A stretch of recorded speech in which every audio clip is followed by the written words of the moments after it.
Let me show you how this works in a classroom. The teacher walks in. The teacher does not understand her personality styles of her students. The teacher says, boys and girls, you know the test that I told you we were going to have, the exam today?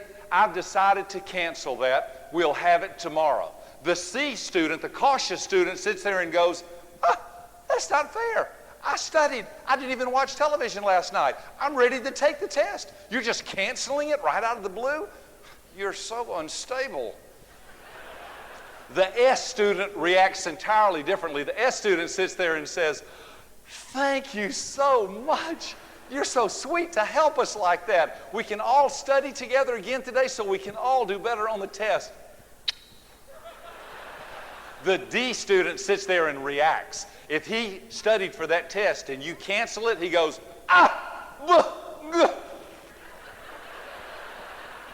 If he didn't study and you cancel it, he goes, all right, all right. And the I sits there and says, we had a test today?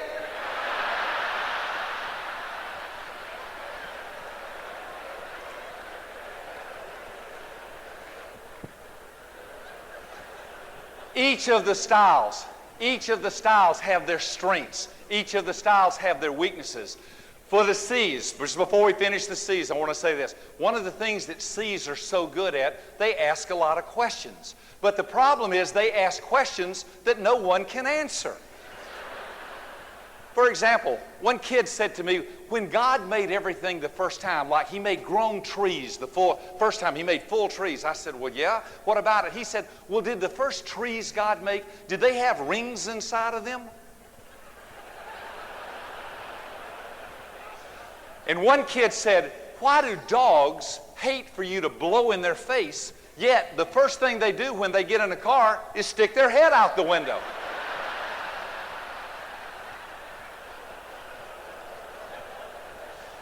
Wait, that's nothing. That's nothing. Here's the best one I was ever asked. One kid said, Dr. Rome, have you ever seen a fly land on the ceiling? I said, well, yeah. He said, well, flies don't fly upside down, do they? And I said, no, I don't think so.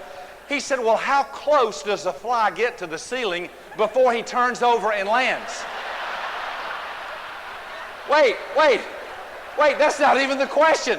He was just warming up. He said, and when they land, is it like this? Or is it like this?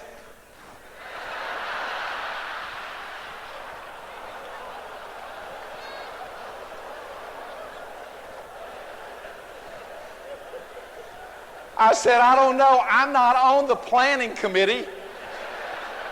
I'm on the welcoming committee. Turn the page. Look on the back. You've got a place there for notes. Place for notes. Now it's your turn. We've got just a few minutes left in these last few minutes. In the last few minutes, here's where we're going to make it applicable for your business. I hope that the big picture was understanding yourself, your mate, your children, but also your distributors. You ready? Watch how much you've learned without even trying. This is so much fun. Draw a circle. Everybody draw a circle in the page over there. Draw your circle. Then draw a line right across the middle. Draw your circle. Everybody got it? Now draw a line across the middle. The top half, sometimes people are a little bit, fill in the word. What is? Outgoing. So above the top of the circle, write the word outgoing. Some people are just more outgoing. The bottom half of the circle, below the bottom of the circle, others are a little more reserved. Good. You've already got it. Some are outgoing, some are reserved. Draw a line right down the middle of the page. Off to the left, some people tend to be more task-oriented. Write the word task. You see, now you're interacting with the material, so you'll be using this when you're working with people. On the right-hand side, others tend to be a little more people-oriented. Excellent. You've got it. Then let's fill in 4 words, 4 letters. In the upper left-hand corner, let's put a D. A D. Those are the dogmatic dominant type. You've got the words on your inside. In the upper right-hand corner, we see the I. In the lower, we're going clockwise. In the lower right-hand corner, we put the letter S, and in the lower left-hand quadrant, the letter. Now watch this. You might say, well, what's the difference between the I and the S? Remember, they're both people-oriented, but the difference is the I's are outgoing and people-oriented, S's are reserved and people-oriented. When an I walks in the room, it's, hey, how you doing? Good to see you. How's everything going? Give me 5. Up high, down low, too slow.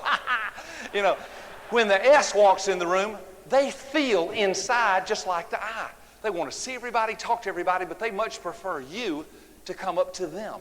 They don't want to make a fool out of themselves. I's don't mind making a fool out of themselves. It gets more attention. What's the difference between the D and the C? The D's attitude towards a task is, hey, I want this task done right, and I want you to do it. And if you don't do it right, you'll do it over. I'll see to that. Do you hear what I'm saying to you? The C's attitude is, hey, I want this task done right. Therefore, I'll do it myself. If you do it, you'll just mess it up. So I'll do it, and I'll do it. Let me give you 4 words. 4 words. In the upper left-hand corner for the D's, the key word is the word what. What's going on here? What is the bottom line? What are we trying to do? What? W-H-A-T. The upper right-hand corner for the I's, their key word is the word who. Who all is going? Who will be there? Who will I see? Who will see me? The bottom right-hand quadrant is the word how. How can I do this? How do you want me to do this? How can I please you? And the lower left hand for the C's, the word is why. Why are we doing this? Why are we here? I'm still not sure I raised my hand at the right place earlier. See, words have meaning. If you say to an S-type, the key to an S-type, they love appreciation. If you say to an S, I appreciate you so much. It's just like the Pillsbury Doughboy when he gets mashed in the belly, you know. When you say to a D, I appreciate you so much, they think, you ought to. As much as I do for you, there are a lot of people who give anything to have somebody like me around. You ought to appreciate me. When you say to an I appreciate you so much, they think, what do I win? And when you say to a C, I appreciate you so much, they think, you're trying to manipulate me. I'll figure this out. Watch how powerful words are. Let's say I don't know anything about personalities at all, and I'm talking to a C-type.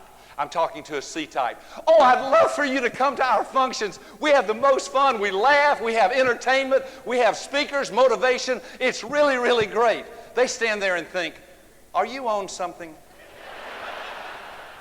Now let's say I'm talking to an I, and I say to them, this business is very organized. We have forms that we fill out, and we have material that we follow. We have high business standards and the greatest ethics you've ever seen. They stand there and think, is it like graduate school or what? And then I'm talking to a D. I'm talking to a D, and I say, I'll help you every step of the way. If you need any help, you can call me. I'll be your friend. You can hold my hand, whatever it is. I just help you through this. They stand there and think, are you gay?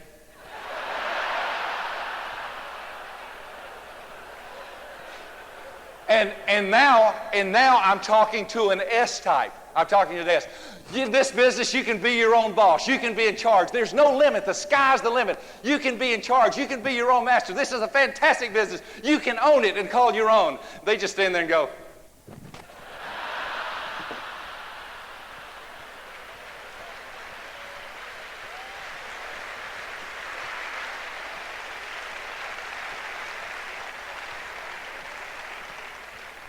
Can you see the value? Can you see the value in understanding other types?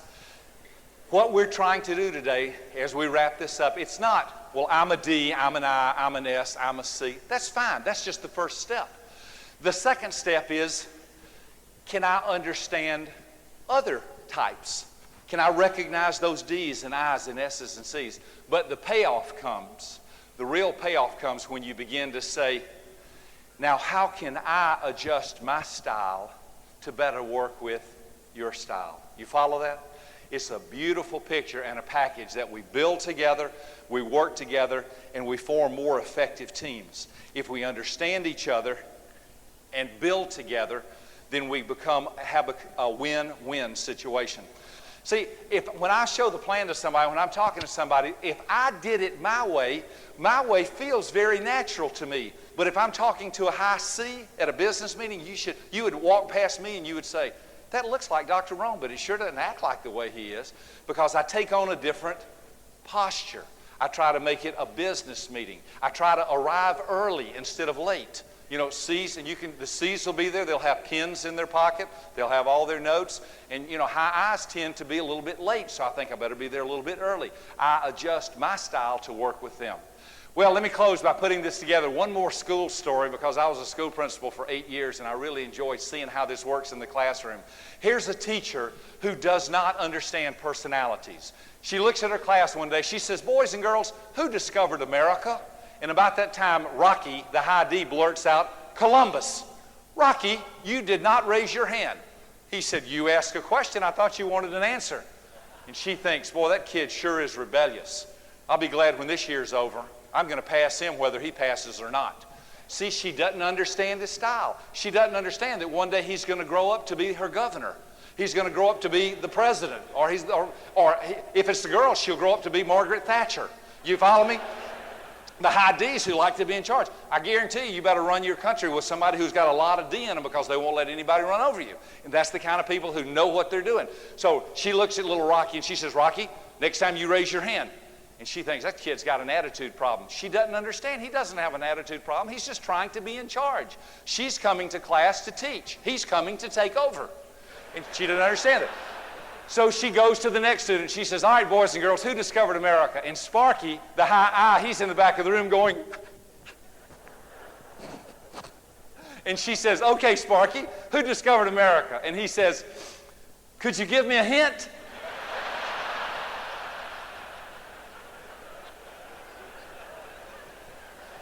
She thinks, is this child brain dead or something? You see, what you said was, "Who discovered America?" What he heard was, "Anybody want to talk?" She goes over to Susie, the high S. Susie doesn't raise her hand. She's just sitting still. She walks over and she says, "Susie, who discovered America?" And Susie says, "Well, when I was reading my homework last night, and from what I could tell, it seemed like to me, and I'm not sure this is right, and if anybody wants to disagree with me, it's okay, but it seems like, and I probably already talked too long as it is, but it seemed like was it Columbus?" And the teacher thinks, why is this child so insecure? Why is she so scared and shy? She doesn't understand her. She's an S type. That's just the way she's wired inside. She likes to stay in the shadows. She doesn't like to be overbearing. Then the teacher goes over to Claire, the high C. And the teacher says, "Claire, who discovered America?" And Claire goes, "Who discovered America?" It's a good question. Are you wanting me to say Columbus? Before Columbus came, the Indians were there. And before the Indians were there, the Vikings were there. So I'm not really sure I understand the question. Who discovered America? And about that time, Rocky says, "Stop it, Claire, you're driving us all crazy. You just keep doing this over and over and over again." And Sparky sits there and says, "A fight's breaking out." And Susie sits there and says, "It's all my fault." And the teacher thinks, what happened to my class? If that wise teacher had been in this business and been at a function, that teacher would have figured out, oh, wait a minute, now I see it. They're different personality styles. They're just wired differently, all right? I'm going to ask a question, and I know Rocky's style. He's a high D. He likes to be in control, and that's okay. Instead of closing that down, I'm going to nurture that, because one of these days he may be a powerful leader. He may be a pastor. He may be a president. He may be a senator or legislator. He may be in the House of Commons. He may be somewhere in a great leadership spot. She may be in that spot. So instead of putting them down, I need to nurture. Boys and girls, who discovered America? And Rocky says, Columbus. Right, Rocky, way to go. I'm glad you got that answer so fast. That was better than anybody. Rocky, look at me. Next time I want you to raise your hand. I want you to get yourself under control. I've got to get myself under control, and I want you to get yourself under control. Otherwise, you'll never amount to anything. But that was the answer I was looking for. Good job. Way to go, Rocky. And he sits there and goes, huh?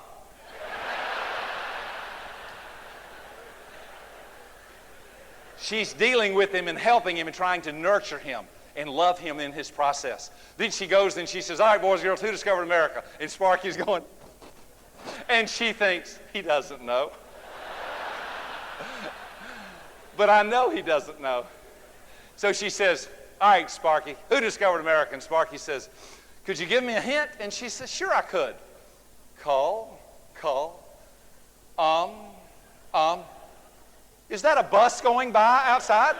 And he says, Columbus? She says, that's right. Stand up and take a bow. He stands up and says, I didn't even know I knew it. She goes over to Susie. She understands Susie's an S. She's a little more reserved. I want to help her. I'm not trying to embarrass her. I'm trying to nurture her. She says, Susie, just between you and me in one word, who discovered America? Susie says, was it Columbus? Class, I don't know if you heard that or not. Susie said it was Columbus, and that's the answer we were looking for. Susie, we appreciate you. Thanks for being such a good student, being in the class. And she maybe gives her a little hug, and at recess or at lunch, she lets Susie know, we can be friends. Susie won't take advantage of that. Then she goes over to Claire, and she goes to ask Claire the question, and Claire goes through her Indians and Vikings and Columbus routine. And the teacher says, class, did you hear what Claire just did? She thought through the question. One of the greatest things in education is to understand the question and all of the different possible answers, and then come up with the one that's the best answer or that's the truth. Claire, I'm so glad you give such quality answers. Claire, I wouldn't be a bit surprised if one day you didn't find the cure for cancer. Perhaps you'll be the one that finds some special vaccine. You're such a wise person. While we're in class, we all need to practice what you just demonstrated by helping us to have quality answers in our work. And then the teacher moves on with her class because all of the students are working together, because the coach, the leader, the upline, the teacher is working with their styles, each one differently adjusting their style to build better teams and have better relationships. My challenge to you as you go your way this afternoon, let me encourage you, give those D's some choices and challenges. Give those I's recognition. Give those S's appreciation. And give those C's quality answers. You'll build the best family. You'll build the best life. You'll build the best business. You'll build the best nation this world has ever seen. Thank you for our time together. You've been a marvelous audience. God bless you.